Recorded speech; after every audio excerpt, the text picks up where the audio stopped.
Oke pemirsa, kembali lagi bersama saya di Gema Tabura dan tentunya masih bersama Bapak Osenimus Asem dari Dinas Kependudukan Catatan Sipil Kota Sorong. Lanjut Kak, kita bahas mengenai masalah-masalah dokumen dan di catatan sipil ya Pak.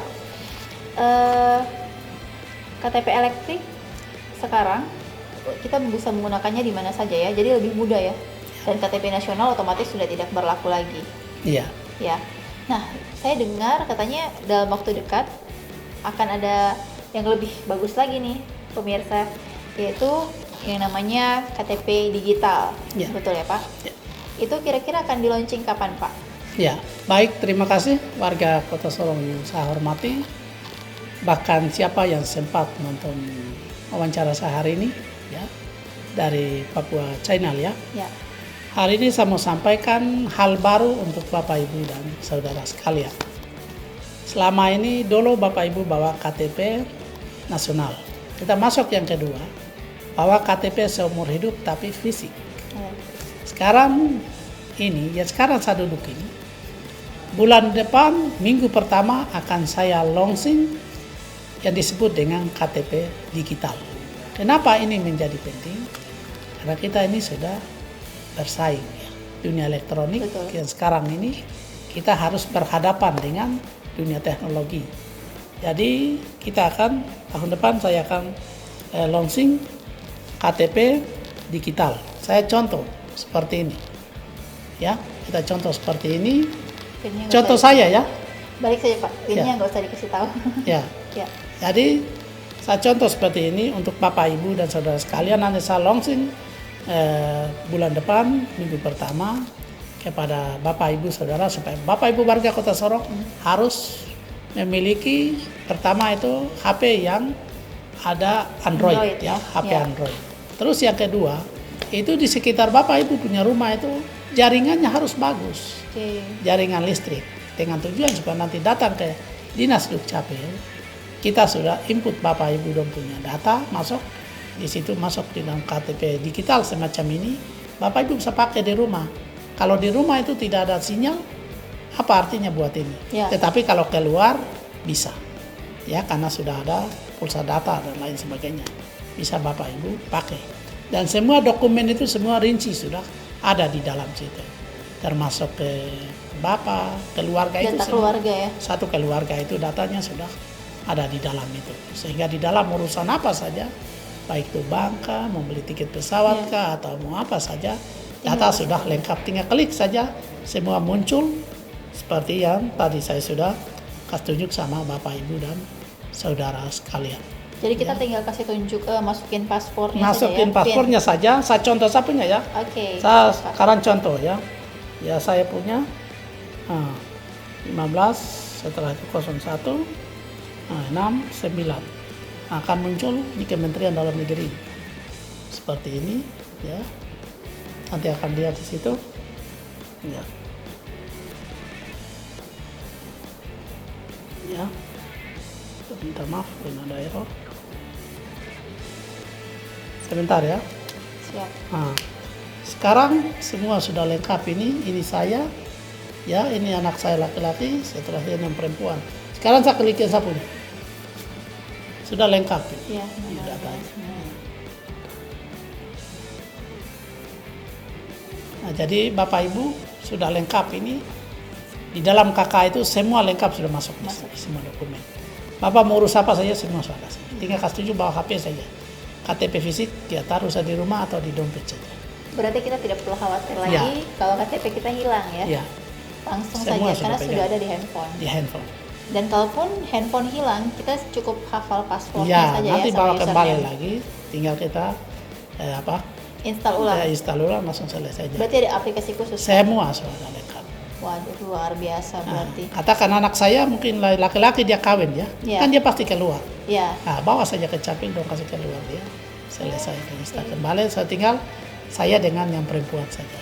Berarti ternyata semudah itu. Saya mau itu. Bisa. Cepat saja, tidak lama. Ya. Saya pikir itu saja. Oke. Dan kemudian untuk ini sendiri, KTP digital sendiri, Ini akan launching di awal Juli. Ya. Dan kita perlu antri lagi nggak sih Pak untuk perekamannya dan sebagainya? Tidak, ini tidak perlu di antrian karena kecuali datang untuk rekam di pakai perekamannya di kantor. Ini kan rekam beliau punya HP sendiri. Tinggal pegang saja begini, sudah dong klik selesai, gambar wajah masuk sudah selesai. Oh, I see. Jadi kita tinggal download aplikasi, kemudian kita langsung isi sendiri, otomatis ya. Langsung dia sendiri dia muncul. Siap, mantap, luar biasa. Kalau boleh tahu ini program ini sudah seluruh Indonesia atau bagaimana Pak? Seluruh Indonesia ya, yang sekarang masuk di dalam KTP digital ini hampir seluruh Indonesia. Kalau di dalam dalam negeri itu dari 514 kabupaten kota seluruh Indonesia, 58 sudah dicoba di 58 wilayah sudah oke. Maka Kota Sorong sudah masuk. Dan sudah akan segera launching. Akan segera launching. Nanti rencananya launchingnya di kantor ya? Dinas Dukcapil. Nanti kita undang pejabat, setelah itu dari kita harap dari kepolisian mungkin satu, terus dari tokoh masyarakat begitu satu, mewakili atau mungkin dari kampus Victory. Nah, kita undang Pak Rektor hadir untuk kita launching. Saat itu juga mereka harus isi pulsa data, bawa HP yang ada Android. Kita launching satu kali, mereka pulang, so tidak lagi HP biasa lagi. Siap. Jadi langsung sudah biodata semua ada di sini. Siap. Terus kata Bapak itu wajib punya KTP digital, betul? Kalau bagi saya orang di kota itu wajib hukum. Tapi kalau yang tidak punya HP Android? Ya, tidak apa-apa, terpaksa kita tetap layani ya, fisik. Fisik ya, jadi tetap tidak boleh. Dua-duanya sama-sama kita layani. Sama dengan pelayanannya tadi. Pelayanan di kantor juga biasa, kita cetak dokumen di kantor, atau kita juga kirim melalui email tadi, lo cetak sendiri kalau yang punya email. Ya. Jadi pelayanan dua-dua sama-sama jalan. Semuanya tetap jalan. Sama-sama jalan. Jadi zaman semakin mudah ya sekarang. Terima kasih. Oke Bapak, masalah biaya pembuatan dokumen itu ada nggak sih sebenarnya?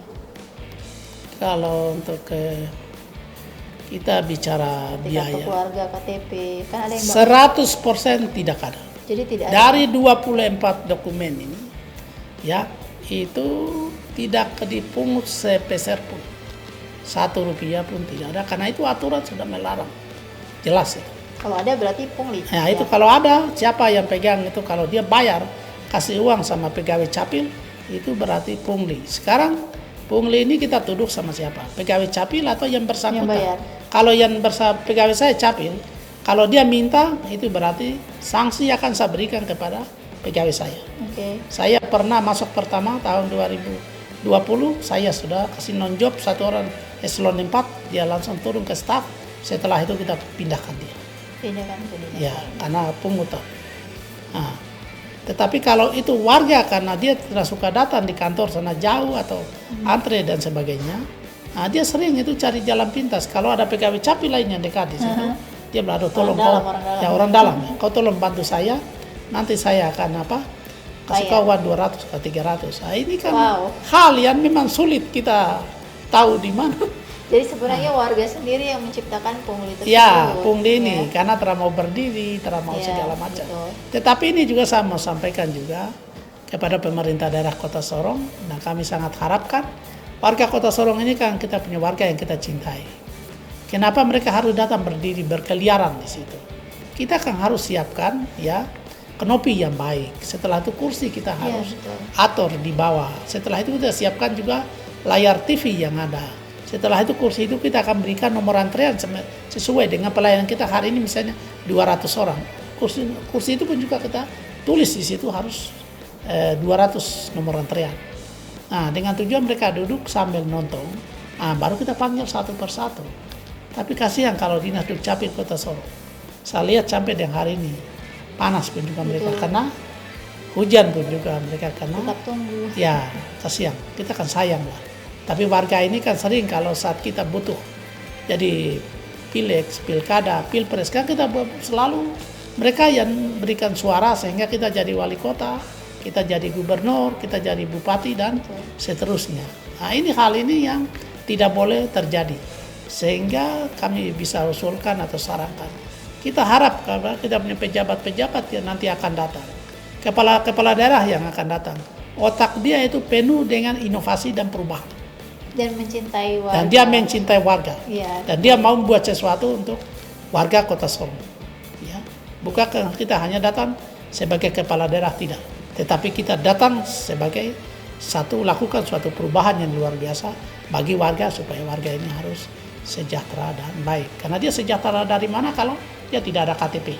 Iya, betul. Dia tidak ada KK. Dia mau bergerak urus ini itu tidak bisa. Sulit sekali. Kecuali ini ada baru mengantar dia kemana-mana urus izin, ambil uang, pinjam uang dan lain sebagainya. Iya. Ya, maka itu warga ini kita harus atur dia dengan baik. Ya, saya harap Bapak Wali Kota Sorong maupun siapapun yang nanti besok jadi pejabat Wali Kota Sorong, ya harus memahami, mengalokasikan, anggarkan dana yang cukup untuk Dinas Dukcapil supaya kami berikan pelayanan kepada warga Kota Sorong. Sekarang jumlah penduduk Kota Sorong hari ini 282.543. Nah, selisih antara Badan Pusat Statistik, ya, Badan Pusat Statistik itu 289.700. Nah, selisih antara Badan Pusat Statistik dengan Dinas Dukcapil kurang lebih 61.000. Ya, 61 lagi 6.000. 6.000. Ya. Ya, kurang lebih sekitar 6.000 lebih ya. Itu yang terdaftar. Ya, ini yang belum. Ini yang belum keselisihnya. Dan itu menjadi target kita sekarang. Dan ini harus ada dukungan APBD supaya kita selesaikan yang ini, supaya mereka ini masuk resmi. Nanti pileg, pilkada dan pilpres ini mereka harus masuk di bilik. Betul. Kalau tidak, mereka ini nanti di luar. Sehingga kursi di DPR itu tidak bisa bertambah dan PAD Kota Sorong tidak bisa meningkat. Karena warga kota lain yang tidak melaksanakan hak dan kewajiban. Karena itu sebenarnya hak juga kan Ya, dari itu masyarakat. haknya dari memilih. masyarakat. Ya, memilih. Terima kasih. Berarti dengan pernyataan Bapak seperti itu menyatakan bahwa kurangnya fasilitas ya, Ya. di dinas Kalau kita Dukcapil. mau bicara peralatan, sarana dan prasarana, sangat minim untuk seluruh Indonesia. seluruh Indonesia. Sangat minim. Dinas Oke. Dukcapil Kota Sorong, karena Dinas Dukcapil ini kan siap terpusat. Ya. Yang harusnya lengkap dengan semua fasilitas. Mobil yang kita siapkan itu, harus mobil itu lengkap dengan peralatan yang canggih sehingga kita saat turun untuk jemput bola atau program kerja Sabtu Minggu ini, tidak perlu kita bongkar lagi cabut yang di kantor. Yang kantor Ya, tetap pelayanan sebagai di kantor. cadangan, betul. Terus kalau kita turun lapangan kan sudah ada di mobil. Tinggal langsung kita turun langsung. Kita cetak semua dokumen warga yang ada di sana. Terus yang lain tetap melayani di kantor supaya jangan di kantor dihentikan. Betul. Tidak boleh. Sama-sama jalan. Turun lapangan lancar, kantor juga lancar supaya segera mengejar target dengan jumlah penduduk ya 6.000 lebih tadi ya. Masih sisa selesai. Harus kita segera selesaikan. Oke, betul sekali. Ini menjadi sangat kendala ya Pak. Ya. Ya, Pak. Jadi saya akan menyimpulkan dari pembicaraan kita sejak tadi. Jadi untuk pengurusan dokumen di Dinas Pendudukan dan Catatan Sipil Kota Sorong saat ini sudah tidak sulit lagi seperti Ya. dulu. Sangat mudah. Bapak Cepat. Ibu warga Kota Sorong tinggal langsung ke sana dan bisa langsung segera jadi dalam hari itu juga, kecuali ada berkas-berkas yang kurang. Ya. Dan untuk biaya tidak perlu takut karena 100% Bebas. semuanya gratis ya. Dan ini dinyatakan sendiri loh oleh Bapak Osenimus Asem sebagai Kepala Dinas Pendudukan dan Catatan Sipil Kota Sorong. Dan juga adanya launching Ya. produk terbaru ya dari KTP Dukcapil, digital. yaitu KTP digital. Jadi warga Kota Sorong tidak perlu takut karena ini semakin mudah, kita semakin dipermudah oleh Dukcapil. Jadi mau kemana-mana nggak usah takut KTP-nya hilang, tercecer dan sebagainya, karena kita cukup pakai handphone Android saja untuk menunjukkan KTP kita, Ya. ya. Dan untuk program Sasar Milenial Dukcapil yang sempat dibuat di Universitas Victory Sorong, yaitu salah satu program jemput bola untuk masuk kampus. Ya. Yang sasarannya adalah anak-anak milenial, tapi juga tentunya oleh warga sekitar. Nah, itu akan terus dibuat ya Pak? Ya, kalau boleh di kampus-kampus lain juga. Kalau boleh di kampus-kampus lain ya. Jadi nanti akan buat MOU ya? Ya, MOU. Supaya setiap kita juga kampus. beri reward kepada kampus yang dia jeli melihat ini, bahwa ini penting. Dan mereka juga berikan reward kepada kami, juga berikan reward kepada mereka. Kalau itu kira-kira bagaimana nih Pak? Dari Bapak yang menghubungi mereka atau dari mereka yang menghubungi Bapak? Ya kalau yang kemarin itu dari ke kampus yang dong Oke. minta buat surat kepada kami. Mereka menghadap, saya bilang siap untuk kami itu. Oke, jadi Dukcapil membuka buat semua Iya. kampus, semua sekolah ataupun Komunitas, ikatan-ikatan di mana bahkan saja, mungkin LSM dari dan seterusnya. perusahaan-perusahaan yang ingin mensupport Dukcapil buat membantu warga-warga Kota Sorong yang Iya. masih belum punya data dan Ajak dokumen-dokumen kerjasama. kependudukan. Ya, Dukcapil siap bekerja sama dan mungkin saja mau membantu meringankan pekerjaan Dukcapil ya. Ya. Apa karena sekarang ini juga kita masih terkendala masalah Iya. dana. Ya, oke. Itu terbuka. Mungkin buat kita semua yang mencintai warga Kota Sorong, boleh langsung datang ke Ya. Dukcapil. Itu kira-kira berhubungan sama siapa Pak? Langsung Langsung ke Bapak? kepala dinas. Oh, langsung ke Bapak saja dan tinggal atur saja seperti apa. Oke, baik. Itu saja. Kira-kira ada yang mau disampaikan nggak Pak? Terakhir? Himbauan. Ya, sebelum kita tutup Ya, acara ini. terima kasih atas waktu yang diberikan kepada kami. Pertama itu saya sampaikan terima kasih kepada Papua Channel Ya. yang telah mengundang kami Sama-sama Pak. datang hadir di tempat ini dan kita berikan informasi ya kepada warga Kota Sorong. Ada hal yang selama ini Bapak Ibu sudah tahu, tapi ada hal-hal baru yang tadi saya sampaikan itu supaya disikapi dan diikuti. Dan kalau boleh rasa yang Bapak butuhkan itu segera bergerak supaya kami tuntaskan. Bapak Ibu punya hak sebagai warga negara Indonesia yang baik. Yang kedua, ya, kami sampaikan kepada Bapak Ibu dan saudara sekalian bahwa pilkada, pilegs dan pilpres sudah dekat. Saya harap supaya warga yang baik, warga negara yang baik, dia harus gunakan dia punya haknya. Tetapi kalau dia tidak punya NIK, dia tidak punya KTP, dia besok tidak bisa masuk di dalam bilik untuk dia gunakan dia punya hak. Dan kesempatan ini saya ajak Bapak Ibu supaya segera datang ke Dinas Dukcapil untuk kami segera selesaikan Bapak Ibu punya status kependudukan, entah itu KTP, entah itu kaya, entah itu KK dan lain sebagainya. Setelah itu yang terakhir bagi saya ya, saya sampaikan terima kasih kepada Papua Channel ya. Ya. Dengan Bapak Ibu, saudara sekalian, saya mohon maaf yang sebesar-besarnya. Apa yang saya jelaskan ini mungkin ada yang kurang, ada yang tidak berkenan.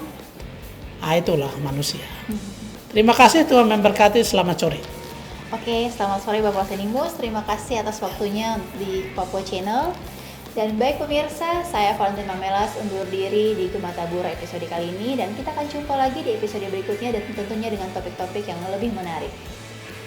Sampai jumpa. Terima kasih.